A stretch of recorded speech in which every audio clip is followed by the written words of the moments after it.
This week, we got the season finale for Hazbin Hotel's second big arc, and with it, we got a lot of crazy developments with Alastor in particular, who managed to get out of 2 different deals and entered a brand new one with none other than Rosie, but with Alastor now being the one holding all of the cards. So let's talk about everything that happened and everything we know about how this sets up Alastor for season 3 and maybe even season 4 of the show, as I think he will be an important part of the series' endgame. Now, first and foremost, the 2-part finale was extremely epic, even more so than the previous season's finale, which I thought would be really hard to follow up. But with episode 6 leaving off with Lucifer being kidnapped by Vox, we got a big 2-part battle to try and rescue him and stop his power from being used to destroy the city. This led to several fights around Pentagram City while trying to stop Vox from declaring war on Heaven with his great doomsday device, which ultimately backfired and turned to a ticking time bomb that was going to destroy Pentagram City. That was until we got to my favorite trope in anime, which is when everyone comes together to just shoot raw energy at the problem while epic music plays, leading to the big angelic bomb being stopped, the potential war ending, and everyone getting a chance to explore getting redeemed and entering heaven now that they know Sir Pentious has made it in. It was a great conclusion to the season and a great end to the arc of Vox, but a lot of what went down in this big 2-part finale was largely because of Alastor, and it set the stage for him to be a much more important part of season 3 and 4, maybe even the big villain. So let's talk about what that might look like and how Alastor got out of his soul deals. Now, one thing that I think has been talked about a lot since the show started airing on Amazon Prime is how Alastor is different than what a lot of fans were expecting. This isn't really a bad thing, at least not for a lot of fans, but the show definitely felt like it was set up wildly differently when it comes to his character. You see, early on, we didn't have any information about Alastor's soul deal, and most fans wanted to believe that he was actually at the hotel for the purposes of his own entertainment. He could have still had the intent of being sneaky and trying to exploit Charlie in order to get more power, but a lot of fans weren't expecting Alastor to be this deeply terrified and troubled man who's just hiding behind the facade of power, while anxiously jumping around behind the scenes trying to get even more in order to give himself the illusion of safety. With that in mind, the picture a lot of fans had was of Alastor being someone who just wanted to hang out at the hotel for his own entertainment, but who ultimately would fall in love with the characters and end up being their helper. And this current characterization sets him up to possibly be a bigger villain in seasons 3 and 4. Now, in season 1, it was revealed that Alastor was owned by another demon in hell, someone he made a soul deal with, but we didn't know who. A lot of us assumed that he had only made this deal 7 years ago, using it to get power after his battle with Vox, instead of the truth, which was that he had this power since the moment he entered Hell because of a soul deal he made while alive.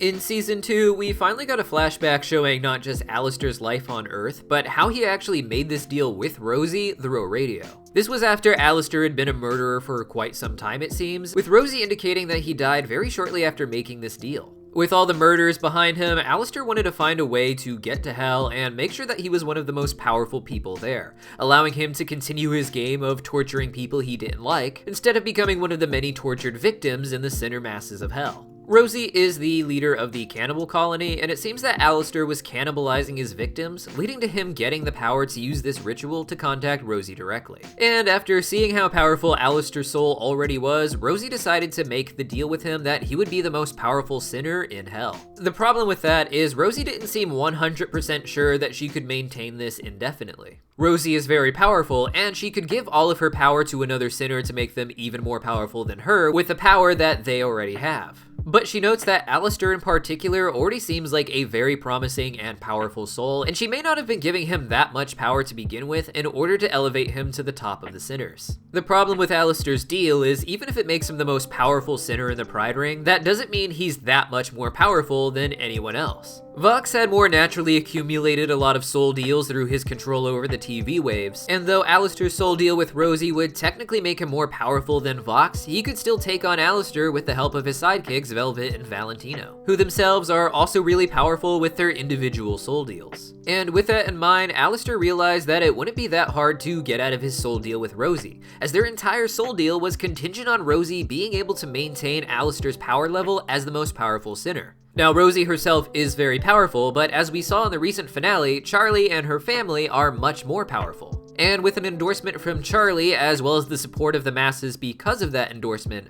Vox is able to legally become the most powerful sinner in the Pride Ring once Charlie claims that it is so. This makes sense as in Vivziepop's hierarchy for Hell, Lucifer, Lilith, and Charlie are the three most powerful figures, with Lilith being said early on to really only have the power she has because Lucifer gives it to her. With that in mind, it makes sense that if Charlie in particular were to endorse an already very powerful sinner, it would elevate them beyond the power that Rosie herself is able to give Alastor, even with all the power that she does have. The only problem was that in any normal circumstance, Charlie would not be endorsing Vox for obvious reasons. And this is where Alastor began to exploit the logic of deals in Hell. Alastor was already in a soul deal with Rosie, but he was able to make a smaller deal to be the prisoner of Vox, giving him control over all of the radio waves. But this was just part of Alastor's bigger plan in order to break his deal with Rosie and also get out of Vox's deal at the same time.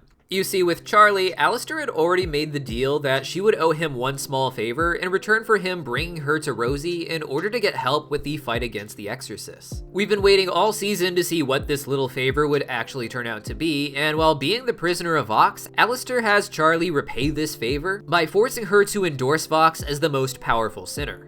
Doing this made Rosie's soul deal with Alastor null and void, and he was set free from the deal while still maintaining the original power and the additional power that he accumulated in Hell, just without the power that Rosie specifically was giving him. Here, he's still so confident in his power that even after forcing Charlie to make Vox the most powerful sinner, he has no problem going into a heated battle with him. And of course, this was only able to happen because Alastor was set free from Vox's deal when Vox broke the rules of their arrangement. When Alastor set up this deal with Vox, he did so under the pretense that he wanted to protect Nifty, Husk, and of course Charlie. He had this happen after a fun and action-filled battle, not just between Alastor and Vox, but also the three Vs and Alastor's lackeys. By doing this, Alastor was able to set up the context that what he wanted was everyone's safety. But when he made a deal with Vox, what he specifically asked for was for Vox not to place a hand on Charlie. Now, of course, Vox took this as not hurting Charlie, but he literally put his hands on her in a way that most people would consider more casual touching, but which a lot of people still, and especially people like Alastor, would consider to be an uncomfortable touch. And something that Alastor knew Vox couldn't resist doing, especially when he got his way. This was something set up in the earlier episodes when Alastor first becomes Vox's prisoner, and we can see Vox putting his hands on Alastor's shoulder in the same way that he ends up doing this with Charlie in the finale. And here you can even see Alastor giving him a look like he knew he was going to do this because that's what Vox does. With that in mind, through lawyeristic wording, once Vox just simply touched Charlie, the deal was broken and Alastor was set free and able to fight against him.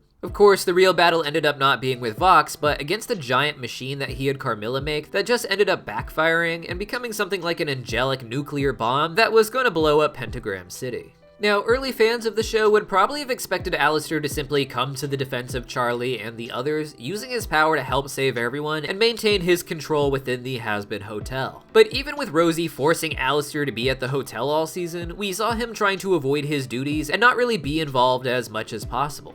At this point, it's become very clear that all Alastor really cares about is his power. And if the story is planning on one day having Alastor realize he loves these characters and wants to defend them, it's not going to be for some time. So instead, when the entire city is at risk of being blown to smithereens, Alastor doesn't come to the defense of everyone else, but instead just uses it as a way to get Rosie in his control. This little musical scene before Alastor and Rosie join the others is one of my favorite in the entire series now, where Rosie even tries to use sentimentality against Alastor, acting like he should care that the others are going to die if he doesn't do anything. But instead, Alastor ends up using this against Rosie instead, insisting he won't use the power he has unless she makes another deal with him. This wouldn't be the same deal as before, of course, and instead of Alastor returning to be under the control of Rosie, I have to imagine that Rosie is now to some degree under the control of Alastor. This doesn't mean that Rosie has to do the bidding of Alastor, but if Alastor wanted the power that Rosie provided back, this would be the perfect opportunity to get it. As she didn't just need someone to use her power against the bomb, but she needed some of Alastor's power in order to stop it entirely.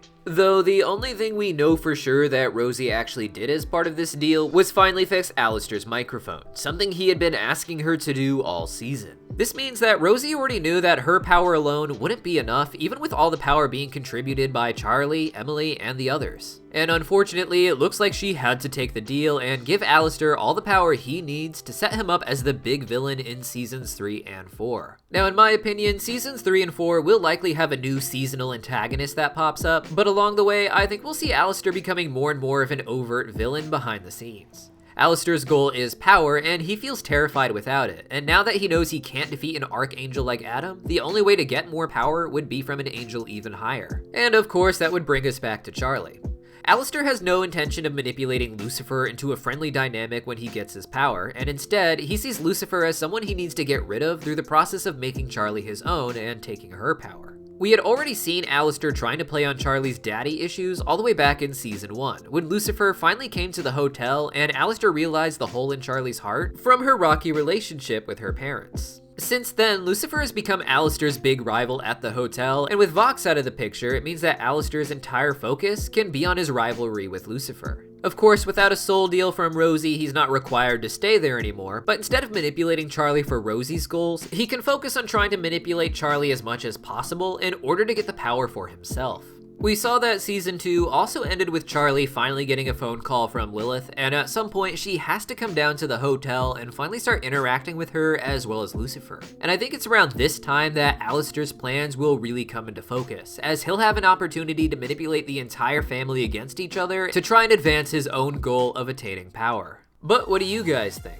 Let me know your thoughts in the comments down below, and if you want more Hazbin Hotel goodness, make sure you subscribe as we'll be putting videos out all week, and probably even into next week. Or consider signing up for our early access program with the join button right here on YouTube. For just $5 a month, you get early access to all of the videos that we can put out early in audio form. This includes my giant hour-long breakdown of the mythology that inspired season 2 of Hazbin Hotel, which should be uploaded sometime tomorrow. But if you just can't wait, early access members have been enjoying this one since the episodes first aired. Links as always are in the pinned comment down below, and I'll see you guys next time.